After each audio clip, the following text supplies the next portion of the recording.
G'day, battlers, and today we're jumping in for another Brawler Cup tournament sweep. This time, not a Cofagrigus in sight. And I actually mean that. In the entire tournament of 12 people, not a single person brought Cofagrigus. Now, I'm not sure if this means that the meta is starting to shift away from Cofagrigus. They're realizing it's a little bit too, not like it's a pretty good safe swap, but it can definitely get stuck in some certain situations. So maybe it's an identification that a lot of people are building teams that are a little bit more suited to Cofagrigus. I'm not sure. I don't want to read into it too much because it is only one tournament. We might do a little bit of a look later on into some other tournaments to kind of see if this Cofagrigus trend is actually happening. But if you do want to check out some Cofagrigus action, you can check out the other tournament recap that I did of that Vigoroth core, the Vigoroth Cofagrigus core, sweeping another tournament as well. So definitely check that out after this. But for now, we're jumping in from this tournament run from SilentRaven3891. Now, SilentRaven, one of the top ranked trainers in the world. I think that they're number 21 in the world at the end of Lunar Cup. Like, that's the snapshot. So they'll presumably be competing in the first Silph Arena showdown of the season. So definitely good luck to them in that. I'm excited to see how it all pans out. But jumping in, we've got the teams here. We've got that Slurpuff in slot 1, Sableye in slot 2, Vigoroth, Dragalgae, Tropius and Lapras in the last slot. So definitely some interesting Pokemon. Bringing that Charmer in slot 1, that is definitely like, it's a pretty, slot 1 is a really weird spot because it's got some stuff, but it doesn't have any of the like meta breaking stuff. So bringing Slurpuff, completely reasonable move in that slot 1. Sableye and Vigoroth, we saw them do really well in that last tournament recap. Dragalgae, a pretty interesting Pokemon, can definitely do a lot of work. Tropius, I've been seeing, it's sort of being hailed as one of the best Pokemon in this meta. So if you've got access to a Tropius, it might be really good, a really good fit for your certain teams. And then Lapras in that slot 6, definitely a pretty powerful one as well. In the round 1, opponent Fatboy83cc, who's got that Rainy Castform, Whiscash, Vigoroth, Shadow Golbat, Abomasnow, and Gyarados. So as I said before, we're actually going to see a fair amount of variety in this tournament. Like, I've taken a peek at the teams, and we're going to see some different stuff as we go. But with all of that said, let's jump straight into the action with the Tropius up against the Vigoroth, which Fatboy deciding to bring Vigoroth, which is traditionally that really good safe swap Pokemon, bring it in the lead, which can definitely throw a lot of people off and can do a lot of work there. But up against Tropius, this is a pretty good lead for SilentRaven. You're seeing that Tropius able to put a lot of damage on with these air slashes, and being such a tanky Pokemon, able to take these body slams as well. You can see that Tropius already has tons of energy, throwing this Leaf Blade, and then almost has another one as well, farming past that Leaf Blade up to 1.5 before throwing it again, before another body slam has the chance to come through. So yeah, actually deciding to burn the shield there, wanting to keep Vigoroth healthy, wanting to put the pressure onto SilentRaven, but SilentRaven is going to burn the shield here. And then we should be able to... Oh, actually, we've seen the swap it into a Abomasnow, which is actually a pretty good spot for SilentRaven because they have the Vigoroth as the safe swap ready to go. Really good safe swap for a reason, and this is one of those matchups that is definitely good. You're asking that it's got that Brick Break there, which SilentRaven was telling me was just because they keep forgetting to TM. They're actually going for it, though, which... I know, like, Brick Break happens to be super effective, but I'm pretty sure because of same type attack bonus, Vigoroth, a body slam would actually do more damage, even though Brick Break is super effective, I think. So it actually might have flipped that matchup and taken that Abomasnow out. Maybe it works out, because that Sableye able to farm down, get some energy advantage. We know that Sableye can be a pretty dangerous Pokemon if it does have an energy advantage up against Gyarados as well, which has access to Crunch, which could definitely hurt. So I actually wonder if going for the Brick Break is like the OP move here. Like, this could have actually been really clever. Going for that Leaf Blade swap in though. Going to have to burn a shield on this Sableye because it is not getting to another move before Gyarados can throw a move. Throwing it at the last minute there, gets this shield. We'll see if that Gyarados does have enough for 2. They went for the Aqua Tail bait and... Ooh, tried to catch the move but not able to do so.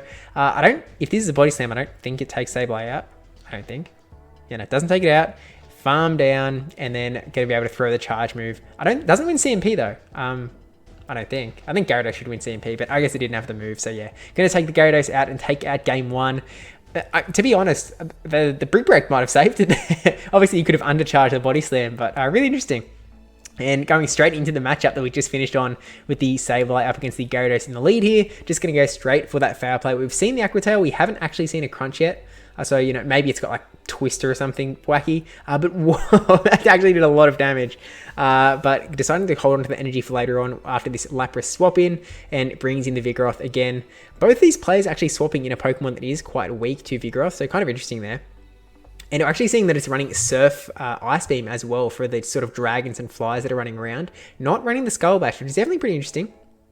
I mean, I kind of like it, to be honest. Like, it's pretty interesting in this meta, but going for that Surf, just trying to put that damage onto the Vigoroth, gets the shield, and at this point, going to get countered down no matter what. At this point, you bring in the Sableye, because Sableye is going to resist those body slams. You're not as pressured to burn the shields. Plus, it does need a Bulldoze, but that is kind of fine. Soaking up the Bulldoze and then swapping. Has some energy on the Sableye. Not too much, but a little bit. And then swapping into the energy on the Vigoroth. Now, actually seeing the Abomasnow come in again. Not the Gyarados. You'd kind of think that you'd use... at least try and get a move off with Gyarados here. Maybe this didn't want to take the energy. Okay. Throw on one, bring in the Gyarados, throw that energy you've got, the Aqua Tail, maybe try and catch a move as well, but you're going to counter all the way down. Gets a move off. Oh, that's nice. That's unfortunate for SilentRaven, but really nice for Fat Boy there. And counter all the way down, has charge moves ready to throw now, so again, yeah. He's going for the better moves here. I'm not sure if that's just like an energy concern or what the deal is. Look, maybe they have the same energy cost actually. They looked pretty in sync there. So maybe it was a really calculated play before, but gets the shield and another body slam coming through. No Powder Snow seeking through. Really nicely done here. Just Vigoroth with energy is such a powerful Pokemon. It can do so much damage and cause so much havoc. And that is why it is such a good safe swap Pokemon in this meta and in all metas. But taking out round 1, we are still going into round 3 here. Sableye up against the Whiscash. It would be kind of nice to land that big old smacko of return, but we'll see how it ends up playing out. Burning the shield there, and it was just a Mud Bomb. No Blizzard coming through here, and now going for that return. I don't think this takes it out, but it will do a fair bit. Yeah, that is rough letting that go through. That is really unfortunate for Fat Boy. At this point, surely you go for the Blizzard. There's the Blizzard. And also, it doesn't take out Sableye. So Sableye actually able to take that one out. Did go down a shield, though, and now this Golbat's going to be able to come in, get some energy. So we'll see how it ends up playing out. Obviously, the Sableye getting the foul play off, which is definitely going to do a fair bit of damage. So actually gets the shield back, which is nice. But farming down Golbat with energy is a scary one. Lapras comes in, so Lapras is actually a little bit of a... It's not like a huge wall to the Golbat, because like a Shadow Ball would still do heaps, especially when you start getting those Poison Fang defense drops. And it looks like keeping the Golbat in, they might want to be going... they might be going for the Poison Fang Shadow Ball. Let that... okay, that's really nice. Really nice identification from Fat Boy there, knowing they could hang on. It's just another Poison Fang. There you go. I just want to get some energy on the Abomasnow in the back, I suppose. And Abomasnow would be pretty rough for the Tropius. So, I mean, catches the move onto Tropius. It's not like a great catch because it's still going to do like double super effective because it's got the grass and flying typings. Ice, neither of those like that. So he's going to get this, Leaf Blade. Get this Leaf Blade off. But it's presumably going to get that shield out of Abomasnow. Farm down. Lapras has some energy now, and at this point, it just needs to get this Ice Beam off. And with a shield in tow as well on Lapras' end, I think this is just... I think this GG's. Takes the Abomasnow out and takes out the round 3-0 up against Fat Boy 83cc. Now we're going to swap the teams over. Up against ScamLocust now, who we've definitely seen on this channel before. He's got the Victini, Sableye, Clefable, Zweilous, Shadow Machamp, and Lapras. Machamp, one of the Pokemon that is also being held up as one of the best Pokemon in that slot 5. Zweilous, interesting Pokemon. Putting the Charmer in slot 3, I don't think I've actually seen a Victini play yet in that slot 1, but I feel like I have it in my memory that ScamLocust might like Victini. Again, slot 1 is that just wildcard spot where anything can go. So I'm kind of interested to see how it sort of plays out here. There's definitely like a bit more for that Vigoroth to be a bit scared of in this matchup, so we'll see if it does end up coming out. The fact that it's a fighting type that isn't weak to fighters, really, it doesn't have the fighting typing, so it isn't weak to like Charm and the like, definitely helps out a little bit. I'm kind of wondering against ScamLocust team, they seem really weak to that Slurpuff. They've got the Zweilous, they've got the Sableye, they've got the Shadow Machamp. Clefable's sort of, they're both throwing Charm at each other. Clefable has a little bit of an edge there because it has Meteor Mash. Victini's not great. Actually, I think Victini resists Charm, doesn't it? Because it's got the fire typing. And then Lapras, not awesome. So I think Slurpuff is almost guaranteed to see some play here from SilentRaven. So let's see Charm do what it does best. Tropius versus Clefable in the lead. So I'm actually not sure how this matchup goes. It looks like Charm is just chunking away at that Tropius, though. It looks like trying to catch a move onto that Zweilous, but Zweilous swap in, it's almost gone. Where did all of that health go? just seeing that, like this matchup has gone on for like 2 seconds. and it's got that tiny bit of health bar left, and that is the power of Charm, especially when you've got a Dark Dragon type that is like double weak to Charm. Absolutely Shrekky, and Clefable able to come in and stop it from getting a single charge move off. But at this point, SilentRaven is in a really dominating position here. Clefable, not much health left, only one Pokemon in the back, and with SilentRaven having both this Tropius and the Vigoroth, and able to burn this shield as well to keep Tropius healthy in case it's something that's weak. I think this Tropius in the back. Maybe if it's the Machamp, you'd really want to keep this Tropius around, so SilentRaven needs to keep that in mind, and it is actually the Machamp, so Air Slash doing a ton of damage here. Swaps into Vigoroth, maybe trying to catch the charge move there. It doesn't actually matter too much because we're this late into the game. Like, I can kind of happily take that cross chop.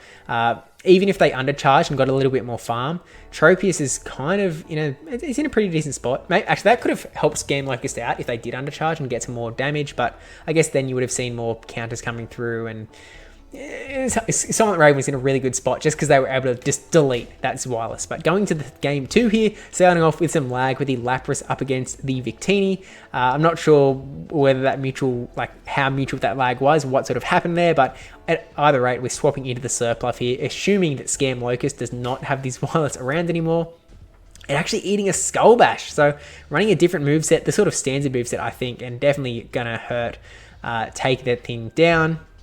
And now you don't really have brings out the Tropius, but now if there's a Machamp in the back, you're not in a great spot because you don't really, this is kind of your one counter. And gets another Skull Bash. Oh, that's really rough. I mean, at this point, Lapras is presumably going to shield because Ice Shard's doing so much damage. Must have another counter. Oh, it has the Victini. Yeah, Victini's in a pretty good spot here.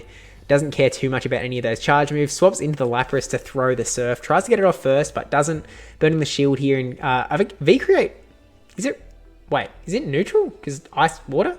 I really need to learn my typing. Someone please help. But yeah, gets a shield from that Surf, and Clefable comes in. At this point, I don't think that SilentRaven can win this, quite frankly. Going for the Surf bait and then might try and get a Ice Beam off, but it's looking really rough at this point. Clefable has that shield. Going for the charge move as well to force his last shield out of SilentRaven. SilentRaven is going to get a charge move off now, throwing back at that Clefable, but Lapras doesn't have much health. Tropius doesn't have much health. I don't think they can surmount the Victini, I don't think. And it's not even going to take out the Clefable. Was hoping to farm down there and then throw at Victini, but didn't work out. Someone turned his KO, and yeah, that one goes to ScamLocust. So 1-1 in round 2 here, going in with this lead, the Lapras versus Clefable, which is not where you want to be. But we'll see how they play it out. Has brought the Sableye in, so he's actually SilentRaven is just cheering that they did not have the Sableye up against the Clefable. But we saw a swap into Lapras on ScamLocust ends, and they've brought in the Vigoroth. Obviously, Vigoroth is the counter, it is the thing that is going to beat this Lapras. But some people would bring in the Sableye here because Sableye, because then you're making sure the Sableye doesn't end up on the Charmer. We'll just see how it sort of plays out here. Going for the Brick Break as well. I'm not sure if that's the right play. I feel like Body Slam might still be the way to go, but takes it out anyway. And we're actually seeing the Victini come in here. So at this point, it's going to be a rough spot up against the Clefable in the back, quite frankly. Goes to the first Body Slam. Does still have a fair amount of health on the Lapras. I guess now that you've got sort of switch, you can bring the Sableye in here, get in a really strong position. If they swap, you're able to swap in the Tropius. Actually, I shouldn't have doubted SilentRaven. SilentRaven is in a pretty good spot here. There's the swap into Clefable. They do still have 2 shields. So they can kind of just double shield this Clefable, try and charm this Lapras down, and then get mashed up against the Sableye. Lapras does have a lot of energy here though, so it's going to be able to get this Surf to burn the shield, and then we'll be able to get to another charge move on the Clefable, and that might be enough to weaken it down to the point where Sableye is actually... Whoa. Oh man, I didn't think that was going to work, quite frankly. But gets the Ice Beam off, which does take out the Sableye. That's really nicely done there. Victini comes in, Sableye comes in. It's almost at the foul play. There it is. Oh, okay. No, this shouldn't take the Sableye out, even a V-Create. Yeah, it doesn't take it out. Foul play goes through. Going to take the Victini out. Really, really nicely played from SilentRaven there.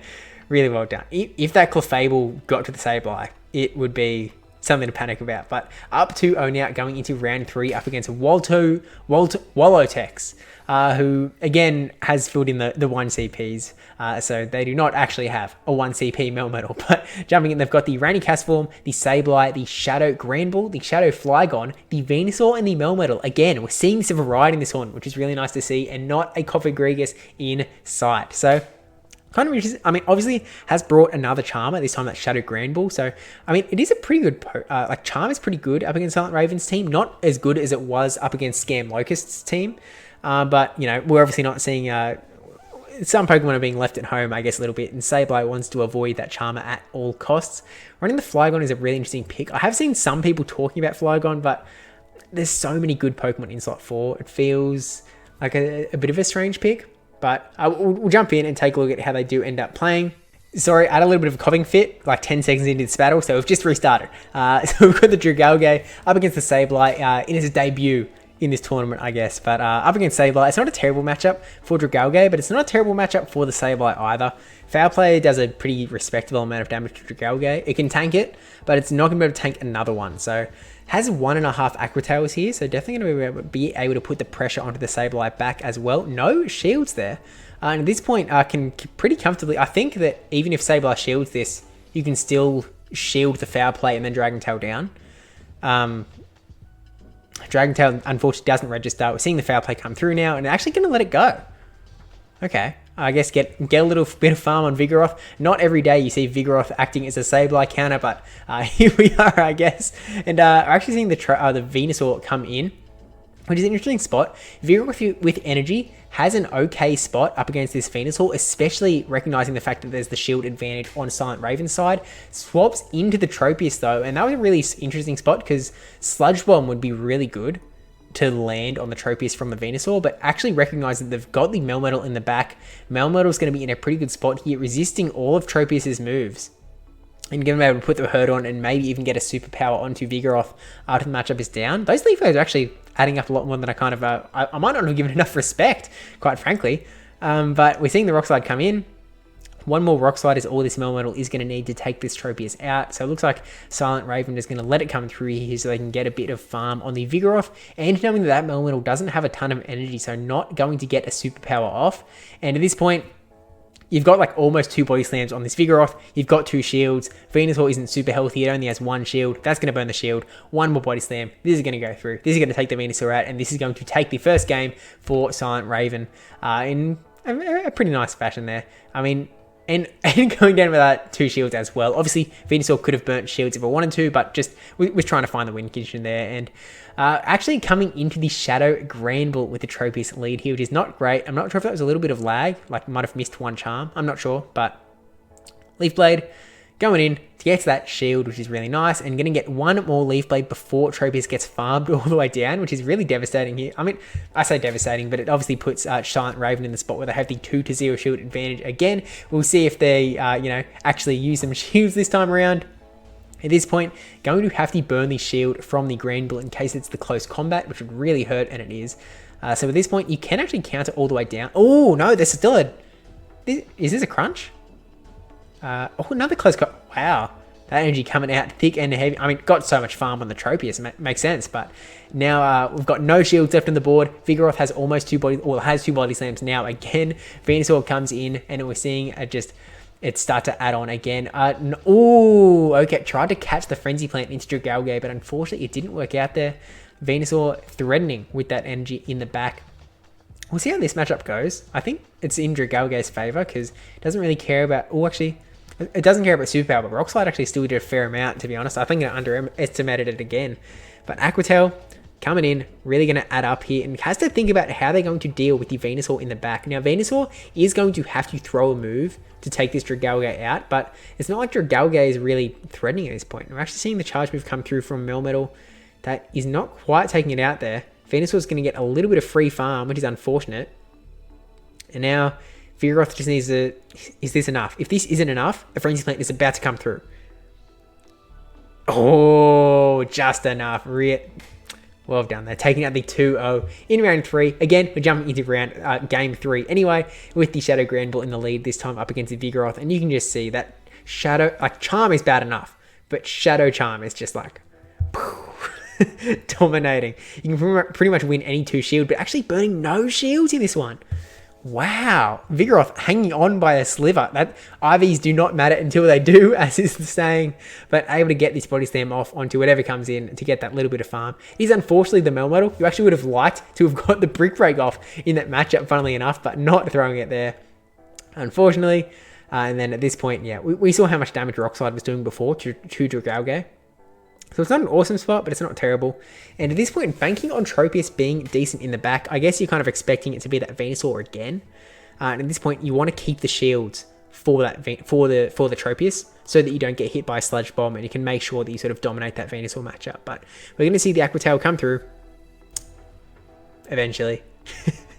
Gets that last shield. At this point, yeah, if assuming it's Venusaur in the back, which I believe it is. It's looking like pretty... Oh, it's actually Sableye in the back. This is actually still fine for SilentRaven. They've got so much power left. Burn this shield. Going to get the Outrage off of all things by the looks of it. Yeah, goes with the Outrage. This is going to absolutely just... I mean, it's the dragon animation. Like, you're going to see it come in. Like, no, we're not going to see anything. Outrage just... lagging. There we go. Just absolute distraction. Sableye go down. We're seeing the quick swap into Tropius as soon as... Tap, tap, tap, tap, tap, tap, tap. Lag. Please, please, please. Let me in. But yeah, at this point, Melmetal is not going to get 2 Rock Slides off. Not going to take this Tropius out. And SilentRaven is going to take out round 3 in a clean 3-0. And really nicely played there as well. So we'll pause it again. So we can get the team swapped up. Click, click. And this is the final round of the tournament. AceTwinToWin, aiming to stop SilentRaven3891 from taking this tournament out with another really interesting team. Bringing Jirachi in as the slot 1 pick. So another mythical. Interesting that so many of these mythicals are like light Pokemon. Obviously, these slots, again, being based on the weight classes. But Jirachi, another Confusion user mythical as well. We've got the Lantern in slot 2, Frostlass in slot 3, as well as again in slot 4, Shadow Machamp again in slot 5, and Lugia in slot 6. So, again, I'm really loving the variety that we're seeing in this tournament. And hopefully this variety sort of stays through the course of the month and then it doesn't consolidate. Again, it's really interesting that there haven't been any Cofagriguses, not a single one in this tournament. And we'll just have to wait and see. Let me know in the comments after you see this video if you are seeing Cofagrigus around still, because I'm curious whether it's out of fashion already. But we'll jump into the finals here. Obviously 3-0 at this point, with the Slurpuff in the lead up against the Lantern. Now, I'm assuming this is going to be a Spark Lantern. Yes, it is. And this isn't a terrible spot for Slurpuff. Obviously, it does have the Energy Ball. It's unlikely to land that Energy Ball, but it will be able to force a shield regardless. Has to burn the shields and will be able to charm this down. I'm not sure if it can... It might have to burn 2 shields. Actually, Slurpuff can probably tank a move from Lantern, so it probably doesn't have to, but going to get the shield out of that Energy Ball anyway, and we're going to see Lantern's next charge move come through here, which I think is a Thunderbolt. Just going to let it sink through. Oh, whoa, whoa, whoa, whoa, whoa. Never mind. See you, Slurpuff. Going to get some energy on Sableye instead, as we've seen SilentRaven doing in the last few rounds, letting their Pokemon go down, coming in with a bit of energy, and we're actually seeing Lugia come in, which is not a good Pokemon to bring in up against Sableye, because Shadowclaw and Foul Play are both super effective, especially a Sableye with energy, which makes me assume they've got something else in the back that is also weak to Sableye. Maybe they've got like Frostlass, or Jirachi. Actually, Sableye is really good up against AceTwinToWin's team. Down goes the Lugia, and it's Jirachi in the back. That is pretty unfortunate there. I guess they were sort of running that ABB lineup, like Lantern, Double, Psychic, and they didn't swap out, and they didn't see Sableye in the lead. So it's one of those cases where you've just playing it a little bit better this time, bringing that Jirachi in the lead and swapping into Lantern. So at this point, it's sort of rough when you've got that ABB line, you're running potentially ABA, and you've got the counter in the lead. So we'll just have to wait and see what AceTwinToWin's lineup is. We don't want to make too many assumptions here. But swapped into Lantern, bringing in the Vigoroth now, burning the shield on this Thunderbolt. Obviously doesn't want to get hit by a Hydro Pump, but Thunderbolt isn't as bad. So going the same strategy, shield the first one, not shield the second one. It is just a Thunderbolt that time though, so it does work out a little bit better. Vigoroth with 1,000,000 energy here. Looks like they were almost going for the full farm down. Went way past 100 energy and now finally throwing that Body Slam. Takes the Lantern out. In it comes the Shadow Machamp in the back. Okay. Vigoroth should be able to get this next body slam off as well, which is really nice for SilentRaven there. Make sure they're not wasting a drop of energy, which is awesome. Takes out over half of that Machamp's health, which is awesome. And then in comes the Lapras, which not a great matchup up against a counter user, but because you have a shield and Machamp was already pretty low. Oh, not burning the shield.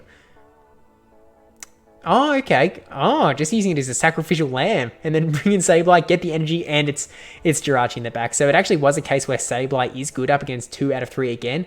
But it's a little bit of a case of lineups, running the ABA lineup where you've got 2 things that are weak to Sableye and you get Sableye in the lead. There's not really like a good thing you do. If you swap into your one counter, SilentRaven can just swap out, which is actually what happened. If you swap into the other thing that loses, it's not great. If you just stay in, you're going to lose a Pokemon. So it's a little bit rough. But going to this last battle, we are seeing that the Jirachi is up against the Lapras, which actually does bear a little bit more weight to AceTwinToWin. We have just seen SilentRaven 2-0 in round 4, which does mean they have taken out this tournament and taken the sweep, but we're jumping in for all of the battles nonetheless. A Doom Desire would definitely hurt this Lapras, and that is exactly what's going to happen here. And then just going to go up for another Surf. Confusion's coming through. Da-da-da-da-da. AceTwinToWin really needs to win switch here. So they make sure they don't get something bad up against the Sableye. And actually burning the charge move. I don't think they had to burn the charge move there, but yeah, taking the Lapras out. In comes the Sableye. And at this point, you just let Jirachi go. You let Sableye get a ton of energy, which is scary, but it's not as scary as the alternative. You bring in the Lantern now. This is how AceTwinToWin wanted this to go. Sableye is going to be able to put on a lot of pressure here, but now you can kind of safely know, assuming there's either a Lugia or the Shadow Machamp in the back, you don't have to be as scared of this Sableye later on. Sableye does have 2 shields though, and already putting on a ton of hurt onto his Lantern, letting it all come through as well, which is a little bit rough, and catching the move onto Tropius as well, just to seal the deal. And it's the Hydro, oh my gosh, oh AceTwin, and it's a Machamp in the back. I'm sorry, AceTwinToWin. That is, aww, that's so rough. Oh man, we could see a 2 shield win, a 2 shield flex here, but no, get up in the shield. SilentRaven dominating this last matchup. We're getting the really good lineups there. Get a burn another shield here. Take this down. Has the Lantern waiting in the back just to eat a Leaf Blade. It's like, hey Lantern, I think you haven't quite been eating your salad. Here's some on me, mate. But yeah, that is GG. SilentRaven taking out the tournament and a really, I mean, it's a very, look, again, I kept saying it through this video, but it's really nice to see the variety in teams, and I'm kind of hoping that Brawler Cup, I mean, when it was released, it seemed like one of those metas that seemed like it could be a little bit more open, and if every tournament is a little bit like this one, it very well may be the case. I haven't started one of my 6 tournaments of the month yet. I think that one actually might start today, maybe. So I should probably get my team going. With all of that said, thanks again to SilentRaven for sending that footage in. Best of luck in the Silph Arena Showdown, which is on the 14th, actually. So it's actually really coming up pretty soon. So shout out to them. Thanks a bunch for sending this footage in. And with all of that said, thank you to my patrons for supporting me on Twitch as well as for supporting me on Twitch and my supporters over on Twitch. And yeah, if you haven't already, do subscribe for all of the content coming out on this channel in the future, and you know, check out the other content as well. Like there's some good stuff on this channel sometimes. It could be worth checking out.